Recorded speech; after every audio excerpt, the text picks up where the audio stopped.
What's going on, guys? Welcome to episode 2 of the Berrysentials Podcast. Today I'm going to be talking about my trip to Iceland and how really it felt for me. The details about it and also some personal thoughts that I maybe didn't share with people and kind of feel like it would be important to kind of put out there.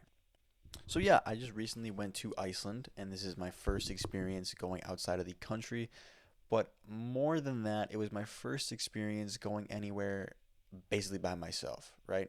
So what happened was I I had wanted to be more adventurous, right? I had started doing new things. I started trying to push myself out of my comfort zone and trying to grow as a person, right? I wanted to push myself and really make myself uncomfortable so that I could get comfortable in new areas, right? In new positions in life. So what better way than to go on a trip by yourself, not knowing anybody, and basically saying, fuck it, I'm going to learn as I go. And that was exactly what I did. I had just started Googling, looking for travel groups that were going to cool places. I had really had my hopes set on Europe, right? So I was looking for countries over there, looking for travel groups, and I discovered one. I'm going to plug them. Now, I'm in no way, shape, or form affiliated with them. I did go on a trip with them and would definitely recommend them. But EF Ultimate Break is the company that I decided to ultimately go with. And they are a company, for those of you who don't know, they are basically a travel agency for young adults, right? So they have people from 18 to 35 in their groups that go on these tours. And they do, I believe, also do other tour groups and adventures and stuff like that, expeditions, whatever you want to call them. But Ultimate Break specifically, as far as I know, is people from the ages of 18 to 35 going on trips. So they had a lot of options that were very appealing to me. I mean, they have tons of stuff on this website, right? And I originally had set out to go to London and Paris. That was something that I thought I kind of needed to see and definitely still do need to see. Like, that is not off the list at all. It's very much so on my radar, but I will get into why I chose Iceland in a minute. I had set this trip up to go to London and Paris, right? That was what I had planned on. I was all booked, I was all set, and I had been telling everybody, right? I'm pumping up the tires for the trip. I'm like, oh my gosh, dude, London and Paris is gonna be sick. I'm gonna see the Eiffel Tower. I don't even know what the fuck you do because I've never been to either of these places. I was like, I'm just gonna figure it out, man. I'm gonna have a great time and worry about it later. And realize my passport is expired. And I was like, oh, that may have been something that foresight would have helped out with in being a prepared person instead of a procrastinator. But oh well, found out that my passport would not get here in time, so I had to reschedule my trip. I'm like, all right, fine, whatever, no big deal. It's all right. I'll just push the trip back. I had that pre-trip anxiety anyway, so I was like, fuck it. This makes it easier for me. And then a couple weeks later, I get an email telling me that for whatever reason the trip no longer is on and that I can switch to a new one. And I'm like, all right, I'm gonna take a step back, look at some options, and maybe this is God, the universe, whatever you believe in, but maybe this is that telling me to check something else out. So I did. I looked into it more and decided that Iceland fit my personality better because there was more of a hiking aspect, a more uh, focus and emphasis on natural beauty and natural wonders, right? That's definitely very synonymous with Iceland. And that just seemed to be the best fit for me, right? So I went along with that and decided this is what I'm going to go with. This is the direction I'm going in. And I do not regret that decision at all. I think that was probably the best decision I've made in my life to date. So that was worked out perfectly. Normally things don't work out like that. I got very lucky and was very blessed to have the opportunity to go on this trip. Don't get me wrong, I'm not trying to say that like this was amazing. I'm very lucky to have experienced this. But yeah, that's just kind of really how it got set up and what prompted everything is that like I said, I just wanted to be more adventurous. So I went through the motion, got everything set up, you know, boom. Next thing I know, my trip is here and it's time to go. And I've been waiting, maybe like 6 months for this trip. I had been hyping it up to everybody that I know. And I woke up, I was excited, but I also had this giant wave of just anxiety. I was like, oh my God, dude, I've never flown alone. I've never traveled alone. Am I like, how am I gonna do? Like, I was excited and nervous at the same time, but I knew I was like, I'm gonna be fine. Like, at the end of the day, I got this, man. I can do this. I believe in myself, and as long as I believe in myself, we're gonna be fine. Which honestly, I will not lie, ended out working out in my favor. If I didn't have that mindset, things may not have gone so well, but I had that like false confidence, that kind of fake it till you make it type of, vibe about me. So it worked out fine. I got to the airport. I'm not even kidding you. I pulled up like a 45-year-old dad 6 hours early, dude. I was there. All right, not 6 hours. I'll be real. It was like 4 hours. So it felt like fucking 6 hours, but 4 hours early for the for the flight. I like got through security and everything in like 5 minutes. It was the quickest I've ever done anything at an airport in my life. Everything was taken care of so quickly. It went so smoothly, which is awesome. But now I'm sitting there and I'm like, dude, what have I done? Like, I'm here 3 hours and 45 minutes too early. And now I just have to sit in my anxiety and wait. I was like, all right, well, I'm gonna calm my nerves a little bit. I'm gonna go get some food and I'm gonna get a couple drinks in me. Again, another phenomenal decision. Just happened to work out well for me. Got all the anxiety gone. Dude, I was so early. I was hella early for this flight. I was just like overthinking everything. I was like, oh my God. Like, I had screenshots of the group chat, which, by the way, I didn't even know that there was a group chat for this until about like 3 weeks ahead of the time. And like, people have been talking for like months. I mean, this group chat opened up, I want to say like 4 months prior to this, and I was in the chat like 3 weeks before. So to kind of give you an idea of how I operate, that's me right there. I'm usually about the biggest like last minute person as far as planning things go, and things always work out, but that's the problem, dude. Things work out. Anyways, sorry, got sidetracked. Back to the main story. I'm just hanging out, ready to go. I'm looking through the group chat. I know some people are going to be leaving from Minnesota with me, but I feel like an absolute introvert, and I'm like, fuck it. I'm just going to go alone, and it'll be easier to not put it in the group chat like, who's flying with me? I was like, no, it's fine. I'll figure it out. I end up traveling. The flight goes well. It was like 6 hour flight. Not a big deal. Really, honestly, went perfectly. But I will say, I did not sleep at all. I didn't get a wink of sleep. I tried so hard. I was sitting there. I had movies loaded up. I was like, all right, I'm just going to drift away, fall asleep. I'll like maybe beat the jet lag a little bit and it'll be great. We'll be good to go.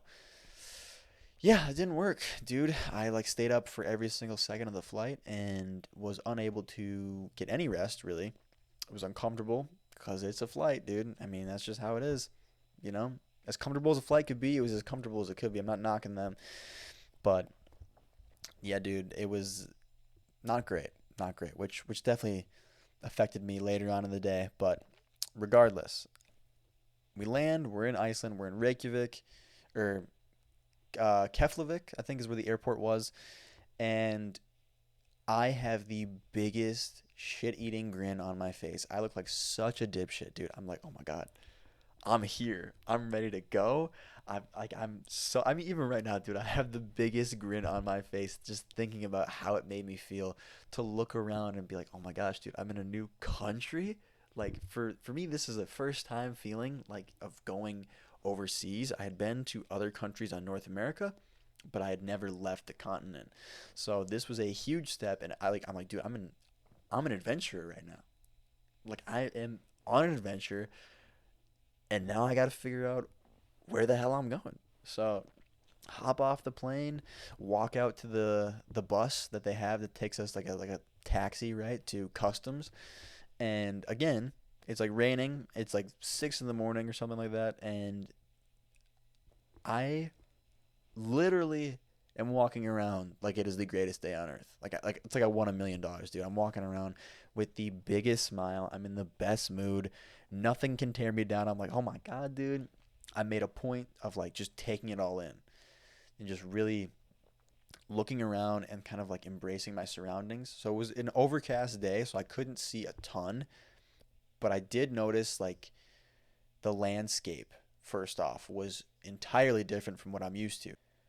So like I had said, like I had never been to any European countries, so I didn't really know what the landscape was going to be like. But to see that much moss and rock, I mean, dude, that was the coolest thing for me because it's a foreign land. I've never seen anything like that. That is just like exactly what I came here for. Like I'm here for nature. So immediately I'm taking it in.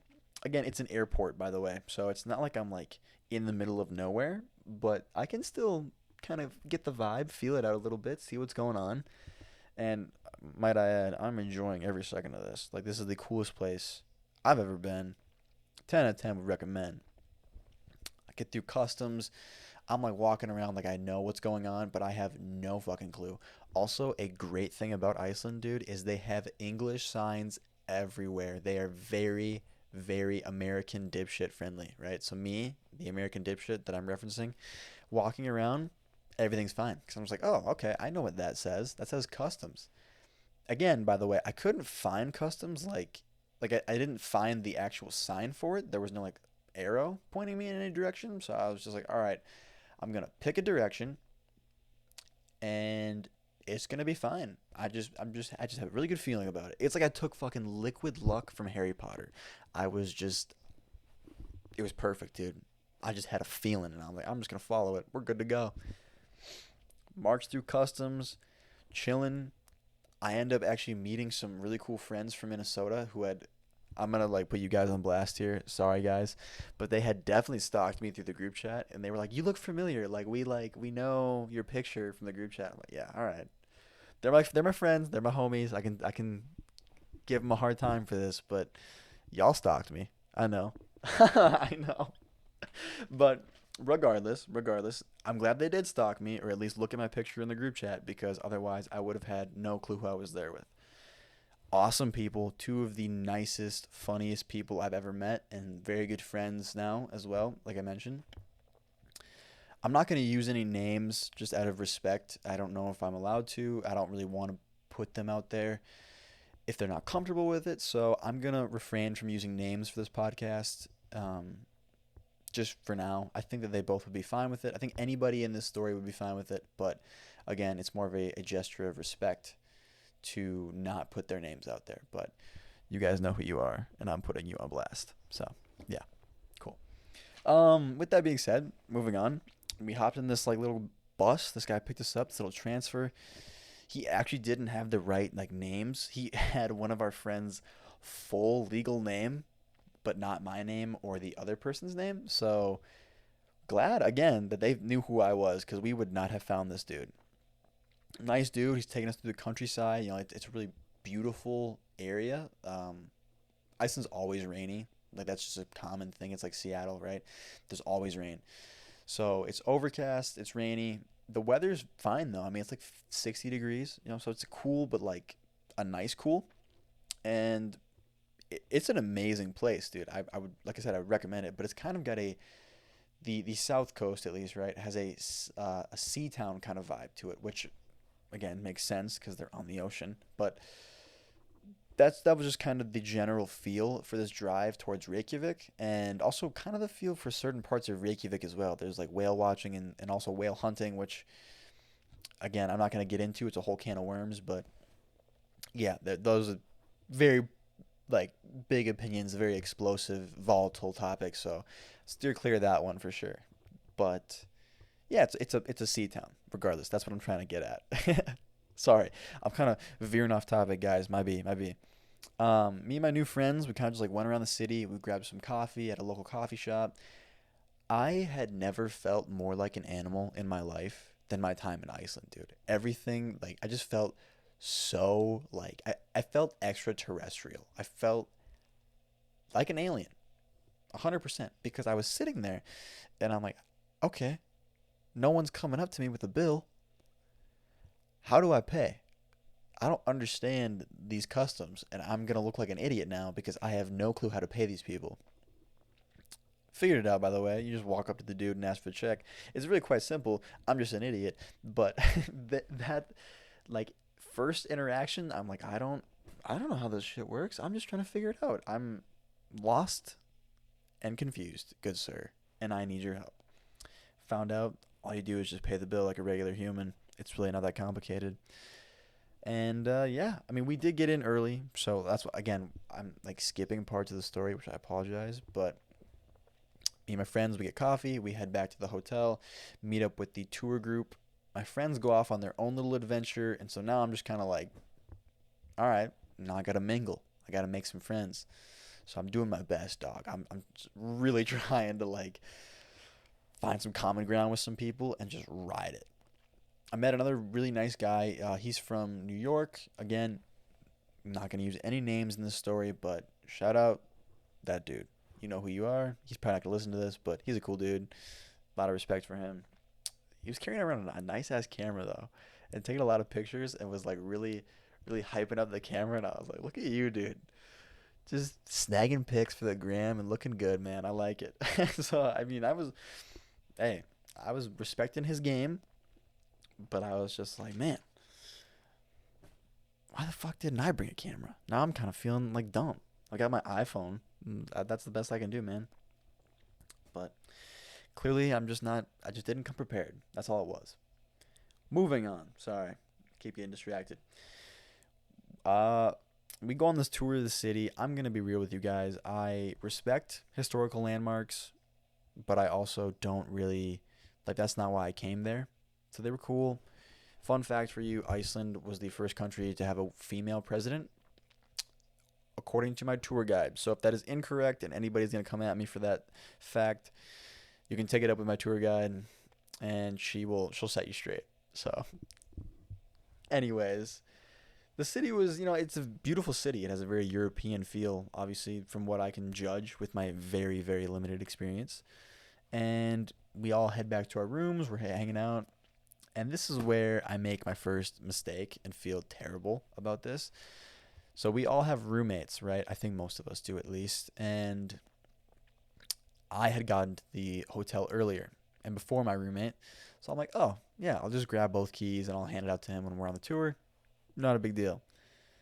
So we end up getting separated after the tour. He goes out to the bar or something. They're hanging out. And I'm like, all right, I'm going to take a 25-minute nap. All right, I'm just going to be fine. I'm just going to shut my eyes. I am so damn tired, and this bed is so comfortable, dude. I sleep for like 4 hours, and I wake up realizing I didn't set an alarm, and I'm like, I just missed the welcome dinner. The dinner where you literally meet everyone, and yeah, that's not going to bode well for me. I thought I was in trouble, by the way. I was like, oh, shit. It's my first day in a new country, and I've already started a problem for myself. But it ended up being fine. It was fine. So don't worry. Your boy did all right. But I did miss the welcome dinner. Shout out my Minnesota friends again, by the way, for saving me and going to get hot dogs with me. The hot dog was amazing, which was crazy. Like, who thinks of hot dogs being an Icelandic thing? But in Reykjavik, they were. So they had like fried onions and stuff on them, which was delicious. And not the type of onions that you think. They were like crunchy, which I can't really explain to this day. But it was delicious regardless. Now, on the second day, things went a little bit better for me. I did not oversleep anything. Got my breakfast, which, again, another thing that made me feel like a fucking alien is that I was like down getting cereal. And I've got this regular size bowl. I've got regular cereal, regular milk. Everything's fine. And then I go to grab a spoon.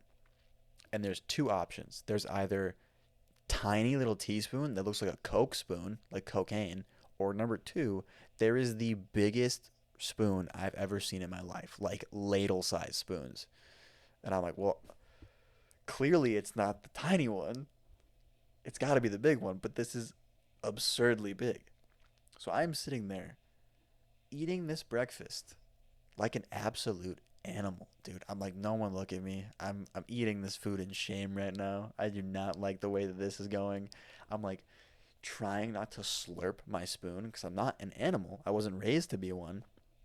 But this is like it's like a bowl in and of itself. It's a bowl with a handle practically. So I've got this giant ladle that I'm just sucking milk and like Cheerios out of. And that was, that was a very humbling way to start the day. And yeah, it just really reminded me that I'm kind of an idiot, but it's all right. We ended up going on this day to a waterfall called Gulfoss. And one thing that I learned as well is that any word that ends in foss over there, that just means falls, like waterfalls, right? So a lot of things that ended in foss for sure, because that's a very big, like a tourist attraction for a lot of them. They have a lot of waterfalls there, which are beautiful, by the way. Again, incredible things. This particular waterfall, the thing that struck me the most about these falls was that it was such a beautiful and powerful like force of nature that it reminded me immediately that like these things are amazing. They're beautiful to be close to. They're beautiful to take pictures with. But these are also very deadly. Like this thing could kill you in half a second, and it would. It's water. It's not gonna. There's no stopping it. So it just kind of reminded me that things that are like that amazing, that beautiful, that nature in general is a very beautiful thing, but it's like a beautiful kind of deadly, right? And it's again kind of humbling in that moment because I was just like, wow, I've never seen anything like this. I've never experienced anything like this, and just really made sure to take it all in. This particular waterfall as well also had kind of like this like canyon, or like I guess it would be like more like a ravine coming away from the falls. And I mean, just amazing. Even now I'm kind of speechless thinking about it. It was just a very beautiful thing to be a part of, and yeah, it was just very amazing to experience that. We did also get to see some geysers afterwards as well. I do have a video which I might toss up right now, which is just it. I mean, it's just like any other geyser. It just shoots up hot water. Hot water is huge in Iceland, which I don't know if many of you know that. Geothermal energy is kind of like their thing. And if you are ever going past like their like plants or anything, you will know that like the salt flats or whatever they refer to it as, they're not salt flats, but anything that has that like kind of like salt smell to it, it smells terrible, dude. I mean, you do adjust to it, but it's not great. It's not a great thing at first. Also, side note, one thing that really threw me for a loop was how many Teslas I saw driving around in Iceland, which I assume was because of the awesome like renewable energy that they have going on. So maybe it's just makes more sense to drive a Tesla, and that's an option that they have. But I was very taken aback by the sheer just amount of Teslas driving on the road. So just a little side note there to add. We moved on to a national park called Thingvellir, which I looked that up. I think that's the best pronunciation I can get. That's the best you're gonna get from me. Thingvellir National Park. It had a lot of like lakes, I would describe them as, maybe like ponds, maybe like bodies of water mixed in with like rock and moss, and it was a very beautiful hike. There was a small little waterfall there as well. So that night we also went out for some drinks with our buddies that we met from California, who, by the way, again, very like down to earth, very nice people. Just like it's just a blessing to be able to meet the people that I met, right? They were great people, and they're all so cool. It's just I've never met so many cool people, so it was very refreshing to like everyone you come across is a very unique and energetic person, which was awesome to see. So we went out for some drinks with them, experienced the Reykjavik a little bit, which again had a very like fun nightlife. I wasn't necessarily expecting that coming into this trip, but they had a couple different bars. They had an American bar, which was described as kind of like Buffalo Wild Wings back here, which definitely fits the description, I'd say. They had an Irish pub. I've never been to an actual Irish pub, but it seemed like one for sure. Although they were out of beer.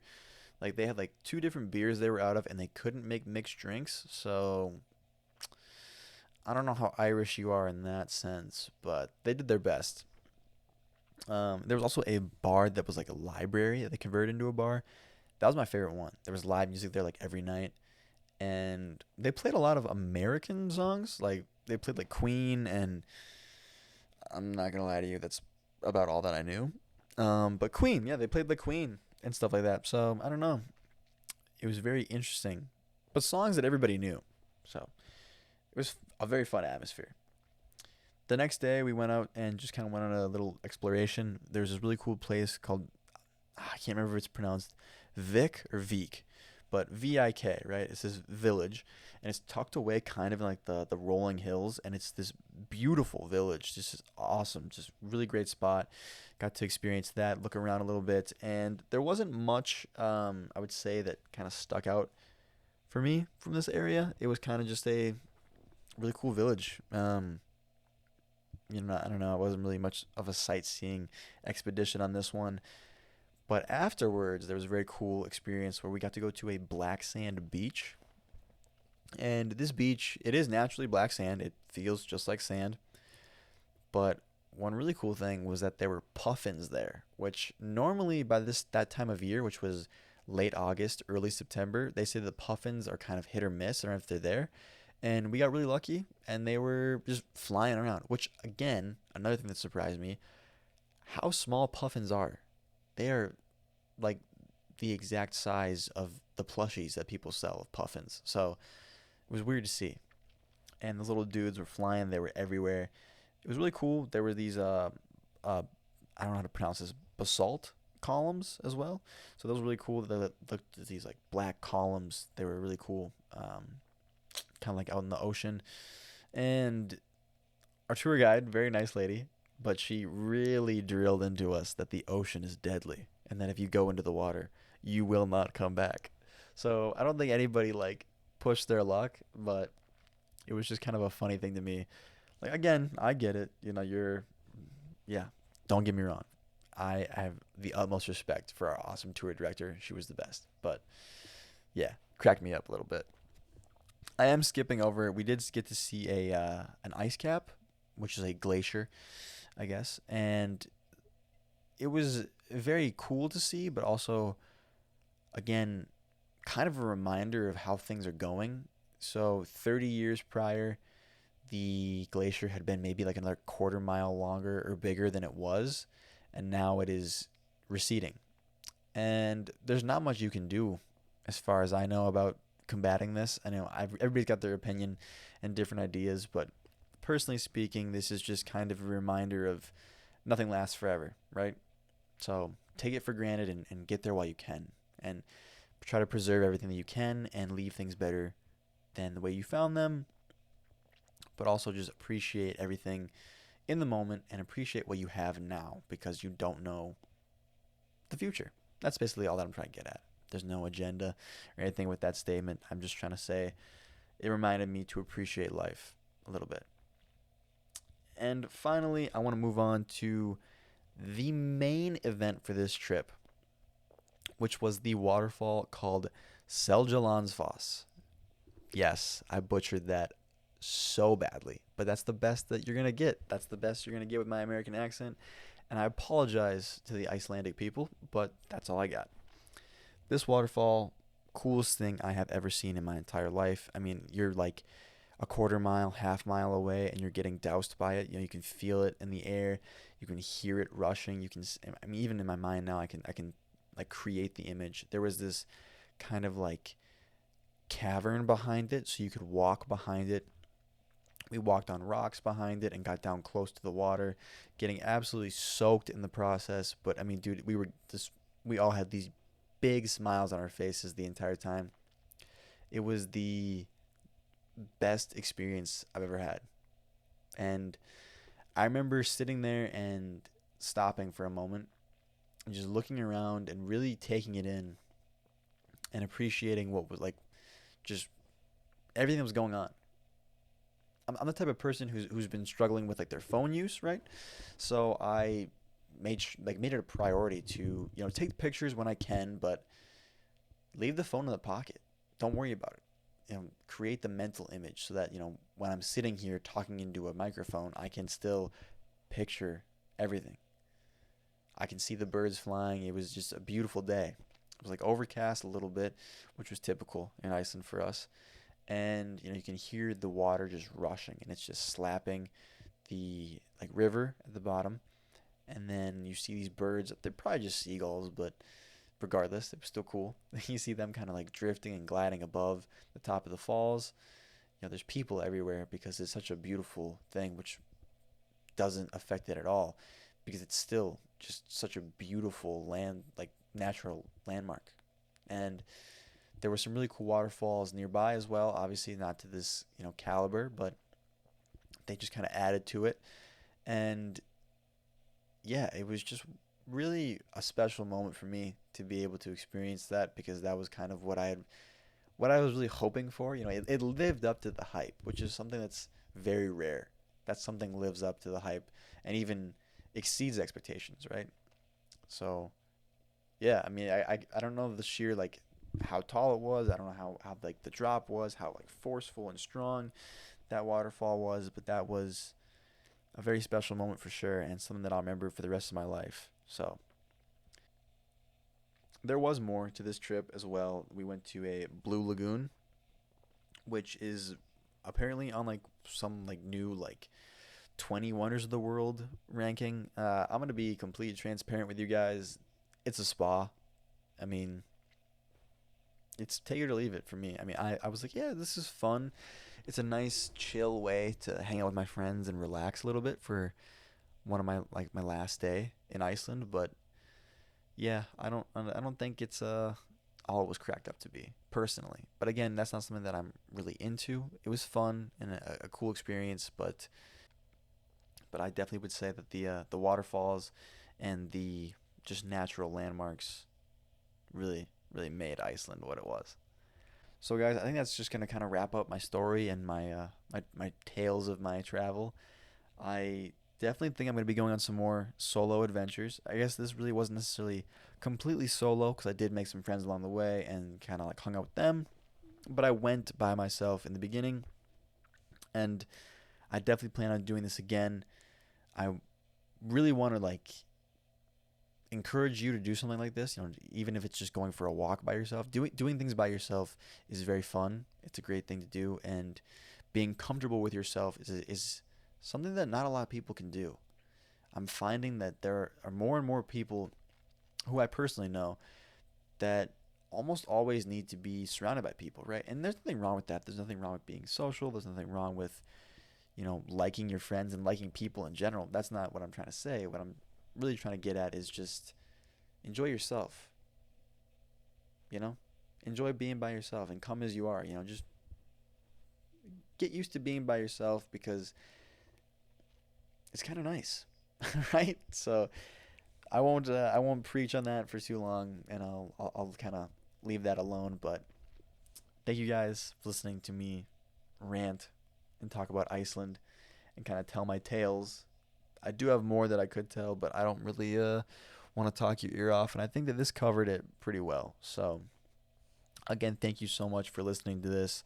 I really appreciate it, and I really hope you're enjoying your day. So I'll catch you guys in the next one.